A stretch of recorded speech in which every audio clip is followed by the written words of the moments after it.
Thank you for joining the Red Team Village at ActivityCon today. Our next speaker is Julian Dunning, and he'll be covering how to evolve from bug bounties to red teams. Don't forget to join us in our channel on the HackerOne Discord server.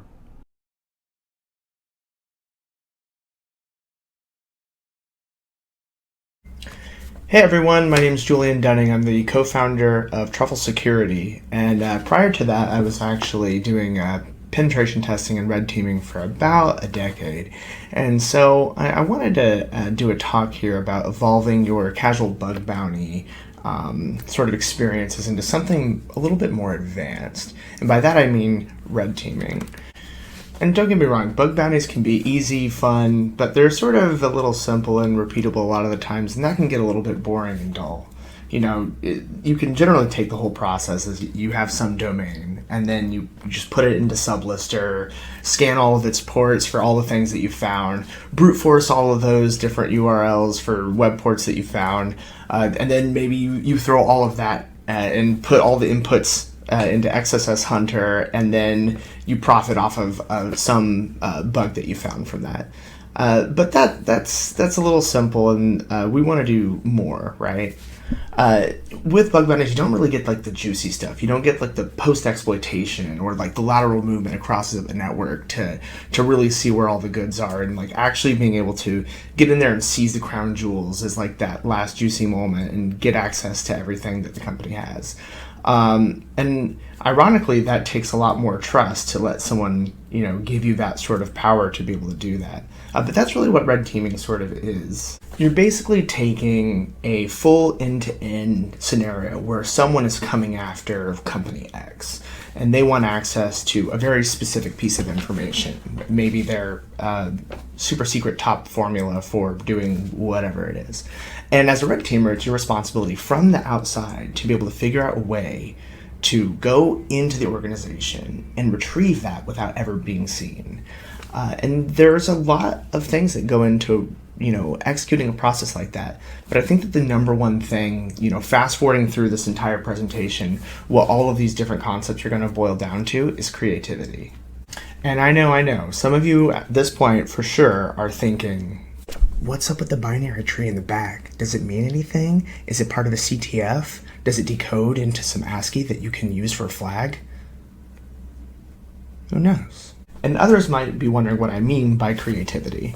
And what I really mean is like, go after these untested waters, go after the unexplored avenues that bug bounties aren't hitting every single day going down the same path. If you're red teaming, try out some of these weird paths and like think of outside the box about what you might be able to do. I think a really good example here is tools like Packet Total and Virus Total. Like these two tools can be really exciting for red teaming prospects. If you aren't aware of them, basically Packet Total takes uploads of packet captures from maybe different companies. Maybe someone inside of one of your target companies has scanned their internal network from packet scan, and they upload it to Packet Total. The reason someone might do this is, like, let's say that there's some malware that was found on a machine, and they want to do a packet scan of it and identify what sort of activity is going on with it. That way, whenever they upload it, other security researchers can say, like, okay, I see a similar sort of pattern in what network traffic is happening on one of my machines. Is this related? Like, can I figure out a pattern here? But what they're also unknowingly doing is uploading a lot of really interesting information about what's happening on the inside of this target network to a site in which pretty much anyone can go after and download it and see the packet scan from this internal network that has happened. From that internal packet scan, you might be able to figure out a lot of interesting pieces of information. You might see some dev server traffic information coming from their machine to something that they're actively already connected with. Maybe there's some mail server communication going back and forth. But there's normally so much information in there. There can even be, for instance, like an SMB connection from a Windows machine to a Windows machine that could have an NTLM v2 hash sitting around in there waiting, like a challenge response hash waiting to be taken and cracked offline. And then out of nowhere, you've gone from having nothing and be completely external access-wise to having access to information about someone's hashed password that might be crackable. And then let's say now that they have an Exchange server that's set up online so that you can potentially get access to this person's email account just from being able to see the packets that came in that someone uploaded to this service.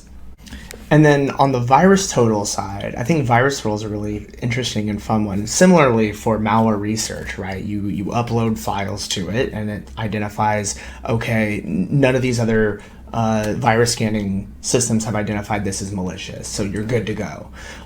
But what you'll see happening is that a lot of the times you'll have automatic syncs from their mail gateway into VirusTotal. And you get a situation where like someone sends an email thread, it's got an attachment on it. It's a genuine email, right? The attachment's genuine as well. But the mail gateway sees it and they say, okay, there's an attachment here, let's send it out to VirusTotal. VirusTotal picks it up and runs it through and says, okay, this is clean, it's fine, good to go, no problem.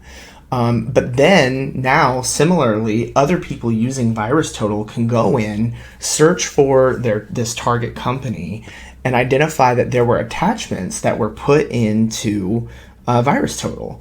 And it'll come along potentially even with the email itself will be scanned in some instances.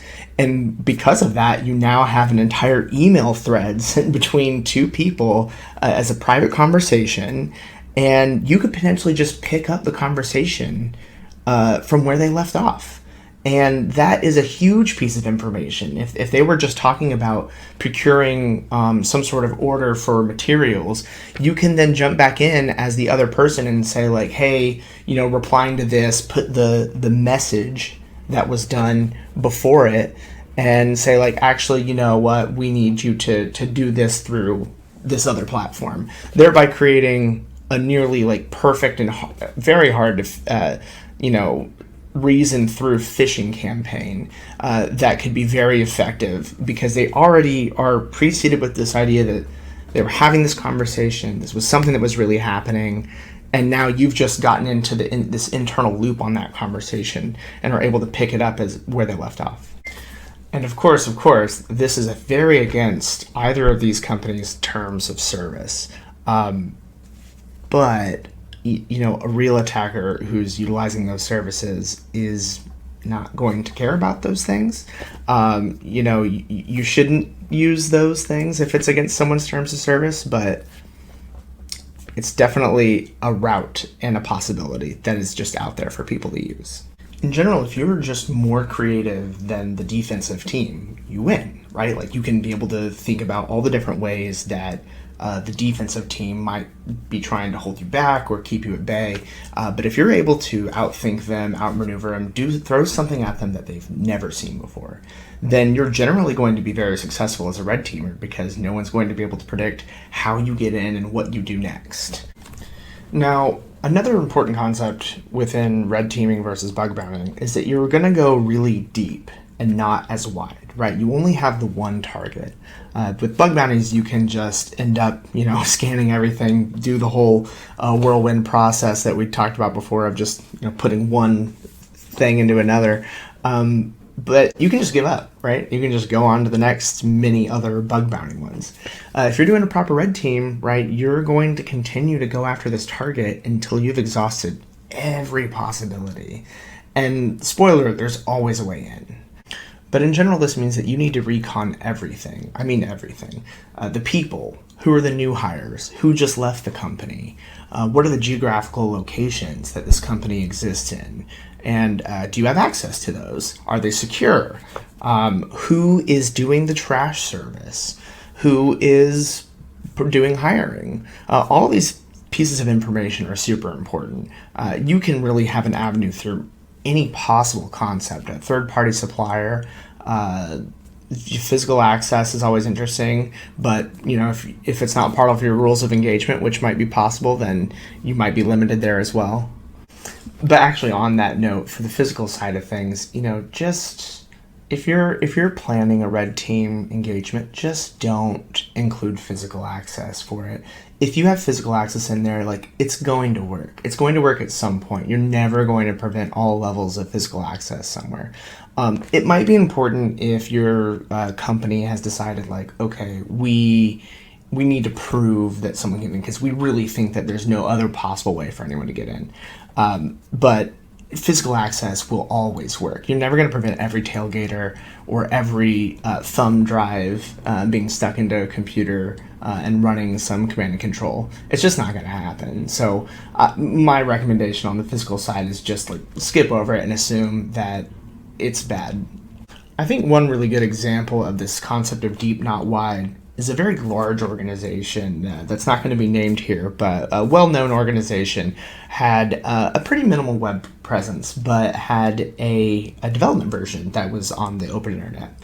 Pretty common, whatever, that doesn't necessarily mean anything. But scouring through the pages of this dev website, we were able to find something that sort of looked like it could have been a local file inclusion.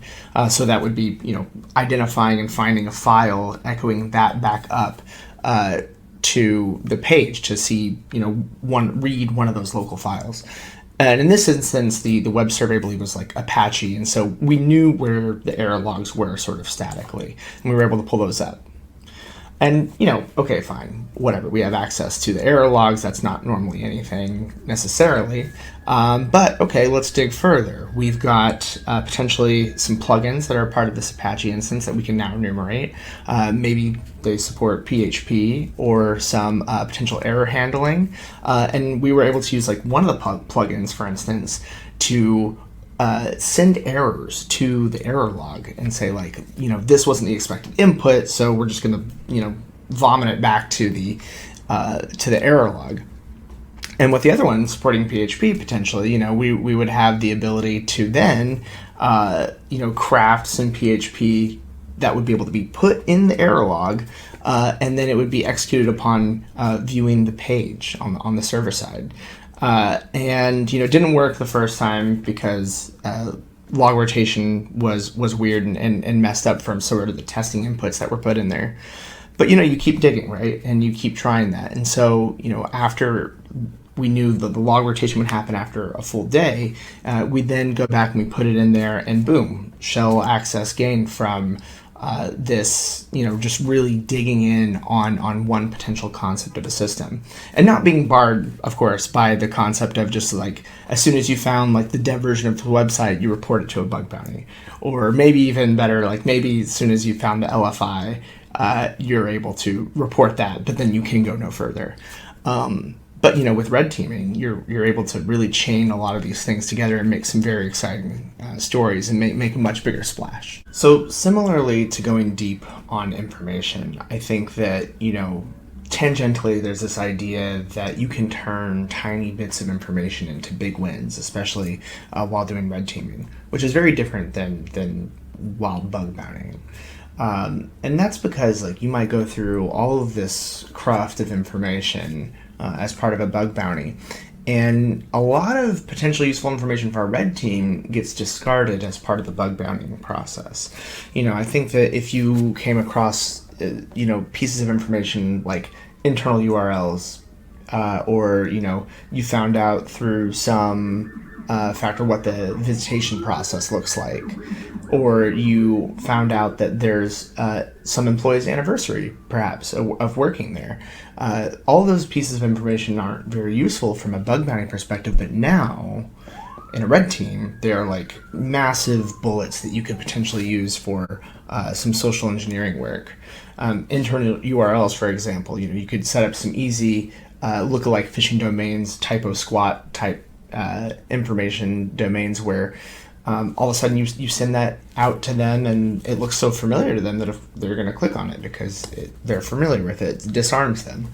The visitation process, if you know what that looks like and you can go in physically and present yourself as someone who's been through it and knows what the process is, or on the other side of it, you know who to call to tell it that you're coming up. You can get into pretty much anywhere if you just call them beforehand and tell them that you're coming. It's really that easy most of the time. or an employee anniversary. Like maybe there's a certain survey that is being held whenever an employee has an anniversary at the company. Maybe you call them and say like, oh, congrats on your 1 year. We want to get some feedback from you and see how you're liking the company. And maybe throughout that call, you're able to get even more information, confirming identities and getting like a badge number or getting any other like little piece of information to turn into the next big thing. One fun story about just the small info becoming big wins. There was this construction company, right? Like a large builder organization. And they contracted me to do a red team with them. As part of the rules of engagement, they actually wanted me to infiltrate one of the construction sites and take the computer away from them. Some of these rules of engagements, they get really colorful with how they want things done to prove value, but that's what they wanted. So, doing some snooping online on this company, eventually was able to find out that they contract with this third-party IT company, right, to do all of their upgrades, maintenance, whatever. And, from that was able to, get information on this IT company and was calling them just as a curious, person who might want to contract with them, and asked how they managed, their rotation of the IT personnel on site. What does it look like to come out to a site and do upgrades or to do maintenance on something? And so you can get the information out from them like that. And after I had that information, I was able to then just put that routine in place at the company that was being tested. So called 2 days ahead of time saying, hey, it's the third-party IT company that you're familiar with. We're coming out there. I'm sending this person who was my real name so that I had ID and everything. But sent that person and had them be expecting for me to come, right? So at that point, 2 days later, I show up at this construction site with, it could have been a fake ID, but gave him my ID with my name and all of that, and said, okay, yeah, we expected you to be here, so come on in, do whatever it is that you got to do. So came in, took the computer, told them I needed to go out and do some satellite upgrades in the car, whatever that means. And but yeah, it was simple enough for them to just let me on through it. And so just from being able to know who this third-party IT organization is and how they operate, you can immediately just get access to whatever you want, presuming that that process is in place. Another mental concept that I think is important for transitioning your bug bounties to more of a red team is this idea that you're playing the long game here, not the short game. And when you're playing the long game, there's a few different things that change. And whoever has the longest game mindset will win, right? Like nations were built over centuries. And so if you're planning to attack someone that's been building over centuries, then you need to start planning longer term as well. So when you're doing bug bounties, you're just sort of looking for quick wins. You get in and you get all of your information. It's successful or it's not, and you report it and then you're out, right? But for these red teams, you're going to want to be able to use this long-term command and control infrastructure with reputation. You need to set up long-lived infrastructure that's gaining this reputation over time and is categorized by some of these reputable domain categorizers. So if you start putting up any information on there that's about like finance, when one of their web crawlers hits your page, it'll see like, oh, your malware domain is now categorized as finance. And that's at least a little bit of protection from some of these sites which will identify malware, which is doing command and control back to just a short-lived domain. If it's only been registered, for instance, for a few days, it's going to get reported, right? Like no one's ever talked to this site before, and all of a sudden you're sending traffic to it at a regular interval. It's going to look like some new command and control server because it probably is. So like this domain categorization concept of setting up your infrastructure and keeping it long-lived is super important for playing the long game. And similarly, if you are doing, phishing or trying to get this initial point of access into a company, you can think about doing phishing as like this short situation where you spray out a bunch of information with a portal that you hope someone's just going to latch on to. That's a short-term mindset, right? The long-term view of that might be, okay, how about we go a route where we actually apply to the company as like a developer? And the super good part about applying under this guise where you're a part of Red Team is you can make your resume amazing, right? Like you could have worked for all of the best companies in the world, and you could have gone to all these prestigious universities, and they're not going to call you on it. If you get to the point where you're just doing the interview and you get to an on-site, which should be fairly easy to get to potentially, depending on your target, then now you have the opportunity to like literally go in there as an authenticated member of someone that's supposed to be there, and you can do a lot of different things here. You can just gather more information, or you can be prepared with something like a malware dropper, or for instance, even like go in there and ask to print a resume off of one of the computers because you forgot it, and like, oh, silly you, and you need to go use a computer to print it off. Is that okay? Any of one of these things might not work, but you can always fall back on just the fact that you're just further information gathering, and that could be enough. Since you're playing the long game here, you're not necessarily looking for an instant win. You're just looking to get more information and to get more out of this ruse of you being there. So one pretty cool thing that you don't really get with bug bounties is this concept of an internal penetration test, right? Like let's assume that we've got access through whatever means that we did to get internal access into target company, right? Now we have the ability to move around internally. Let's say we have the persistence, we have our C2 set up, so we're just good. We're effectively internal into this company's network. And this is a different beast almost entirely than your general external assessment of a company. There's way more services that are accessible to you, not just web ports now. Like you're going to be looking at like databases and weird ports that you're probably never going to recognize externally or otherwise. Strange development things that have spun up on bizarre services internally. You name it. Like there's an infinite amount of things that can be on an internal network. In general, you're going to find less authentication, just sort of rampantly, as developers are wont to do, put up random services that don't require authentication, because who wants to put in a password a bunch of times? Or it'll have a bunch of defaults, right? Like these are really, really common things. Also, you're going to notice because of that, there's way more noise. There's going to be so many things within an internal network that you might not even know where to start or what to look at. And that's kind of the thing that you get experience with over time, right? And you'll also notice that most of the time in an internal network, there's going to be a lot less monitoring of sort of actions that are happening on the internal network. They might have a very strong monitoring of an external presence and be able to detect this, that, and the other thing. But on an internal network, there's just so much going on that you'll notice that companies aren't really willing to monitor as much. And that's just because it's hard. Like, that's not their fault necessarily. There's just so much happening. And there's some things you can do to fix that, but largely it's going to be a lot less. But if there's a sophisticated enough organization, they're going to have some information, right? Like, you don't want to be unnecessarily noisy.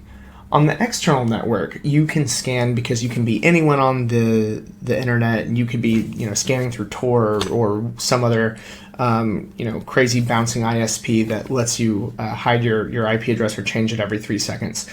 But if you're doing that from an internal service, you're going to get found out pretty quickly, potentially, and you might lose your foothold on the organization.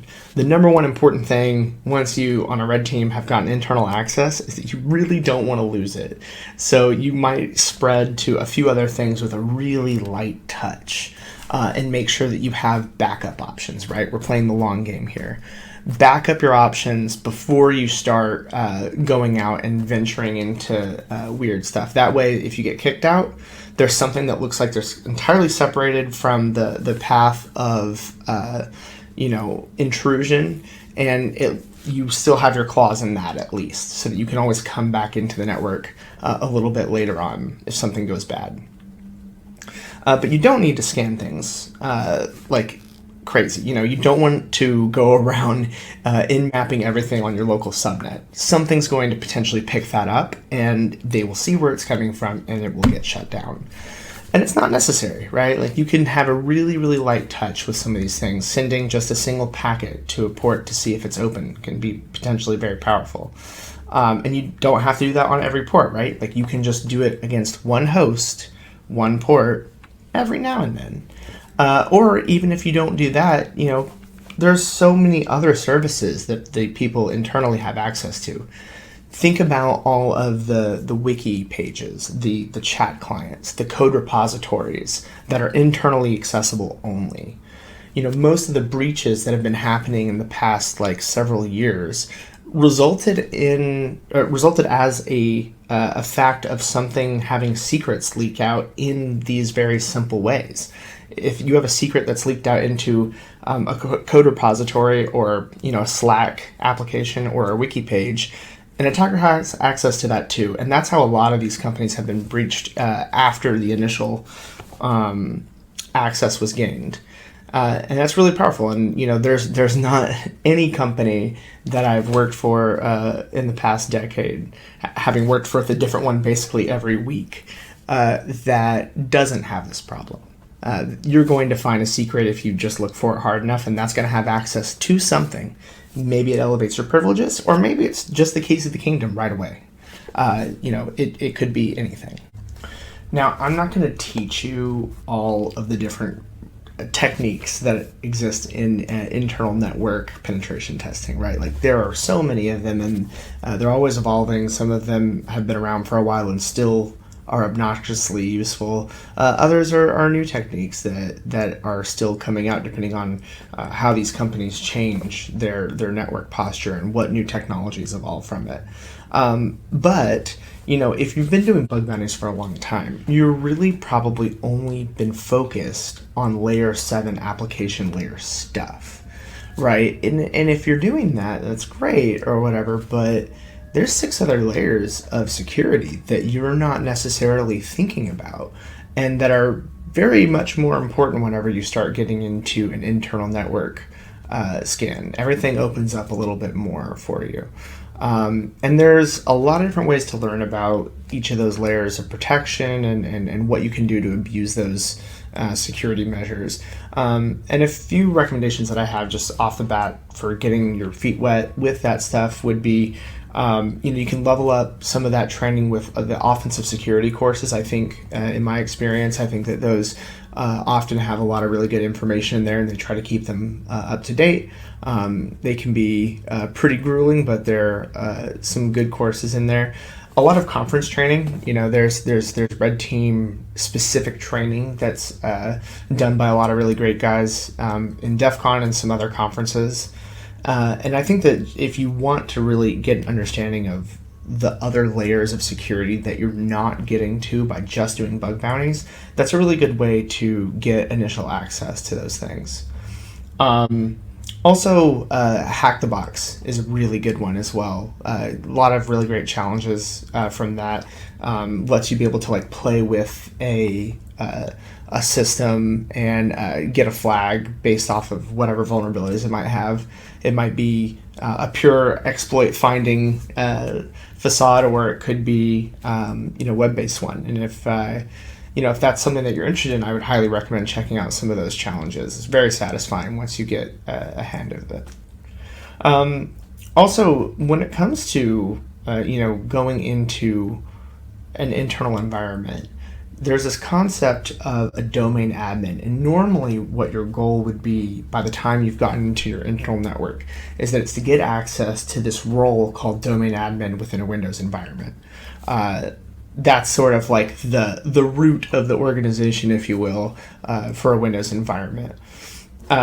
And nowadays, that's not really going to cut it anymore for most of these organizations. That used to be sort of the crown jewels of getting access to everything, as the domain admin had everything. But now we've evolved past that a little bit, and it's not good enough anymore. Now the crown jewels are typically guarded in sort of a secrets management product like a Vault or a CyberArk. And, just having domain admin doesn't guarantee you access to those things. You might have to instead get access to it by, like in one example, I remember I had domain admin access to the network, but not to the vault that the critical pieces of information that I wanted were stored. But domain admin had the ability to actually go in and turn off two-factor authentication to Vault, thereby allowing me to log in as a domain admin without 2FA. So, I mean, there's all of these bizarre idiosyncrasies that, unless you've tested your company end to end, are going to come out from a simple assessment of a red team from a company.